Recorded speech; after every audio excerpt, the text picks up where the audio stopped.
acho mais singular nessa trajetória da cultura digital aqui no Brasil é exatamente essa apropriação pela área da cultura desse assunto, né? Na medida em que esse assunto sempre foi um assunto restrito à ciência e tecnologia, no máximo ao Ministério da Comunicação, né, das Comunicações. Então, quando em 2003, com o ministro Gilberto Gil, o Ministério da Cultura define que essa discussão é uma discussão de cultura, não é? Porque a cultura digital, enfim, as redes, as tecnologias digitais trazem toda uma novas possibilidades, novos hábitos, novas atitudes, novas possibilidades de acesso ao conhecimento, por exemplo, de comunicação, enfim. Então, a gente está falando de cultura e trouxe essa discussão para o ambiente da cultura. Eu acho que essa foi uma grande singularidade desse entroncamento que eu falei da cultura digital. Eu acho que no Brasil a gente vive hoje um momento muito especial, porque a gente tem uma discussão do Marco Civil da Internet, a gente tem uma discussão da questão dos direitos autorais, que é uma discussão fundamental na questão dos acervos virtuais, dos acervos digitais. Você tem uma questão de propriedade intelectual versus uma necessidade de acesso ao conhecimento, né? E você tem a discussão do plano de banda larga, né? De acesso à banda larga. São três discussões que, no meu entender, têm que ser feitas de um ponto de vista de política pública, né? Já que o contexto da realidade ele tem que ser considerado, né? A Petrobras não é assim, uma gestora de política pública, né? A Petrobras é a grande patrocinadora da cultura e tal, e funciona muito em sintonia com o Ministério da Cultura, mas funciona como patrocinadora. Em 2002, a gente começou a ter uma seleção pública que culminava em digitalização de acervos. Foi uma seleção para a área de música e o foco eram acervos. Desde acervos materiais a acervos imateriais, né? Acervos sob a guarda de instituições ou não. Essa primeira iniciativa, que foi o programa Petrobras Música de 2002, foi um programa que teve como vencedores acervos importantíssimos. Assim. Foi digitalizado o acervo etnográfico do Museu Nacional, onde tinham coisas importantíssimas, desde gravações do Roquete Pinto, em 1912.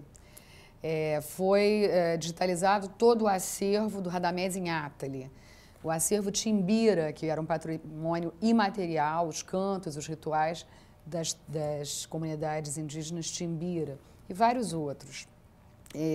A partir dessa seleção, a gente, até pelos resultados que a gente teve, e que muita coisa muito importante ficava de fora, e cuja restauração era urgente, por exemplo, todos os discos de cera do Nirês, do Ceará, que esteve presente ao evento hoje, encontrei com ele aqui, toda essa coleção foi digitalizada, foi preservada. São 22 mil discos de cera, uma coleção importantíssima para a música brasileira. Então, foram resultados muito interessantes. E nós, então, desde então, ampliamos não só para a música, mas para os demais segmentos, uma seleção chamada Memória das Artes. Essa Memória das Artes é uma seleção que patrocina projetos de reunião de acervos, organização, digitalização, sempre com o foco de ampliação de acesso. Olha, o orçamento da Petrobras varia com os resultados financeiros da companhia. O ano que nós tivemos de maior valor foi o ano de 2007, com 205 milhões de reais na cultura. Nem tudo isso é verba incentivada. Se não me engano, eram 165 milhões que foram com verba incentivada e essa diferença foi verba direta. Até porque mesmo projetos aprovados na Lei Rouanet, nem todos são 100% incentivados, né? Acho que é preciso adequar, né, encontrar um equilíbrio, e há muitas pessoas trabalhando nisso, né? O Centro de Tecnologia e Sociedade da Fundação Getúlio Vargas, no Rio de Janeiro, com o professor Ronaldo Lemos, é uma ponta de lança nessa discussão, né, de buscar o equilíbrio entre a questão da propriedade intelectual e a questão do acesso ao conhecimento. Hoje há fóruns internacionais especificamente de acesso ao conhecimento e o Brasil participa disso, né? O meu posicionamento pessoal é a necessidade urgente, né, de de contribuir da forma como eu posso, embora eu não seja advogada,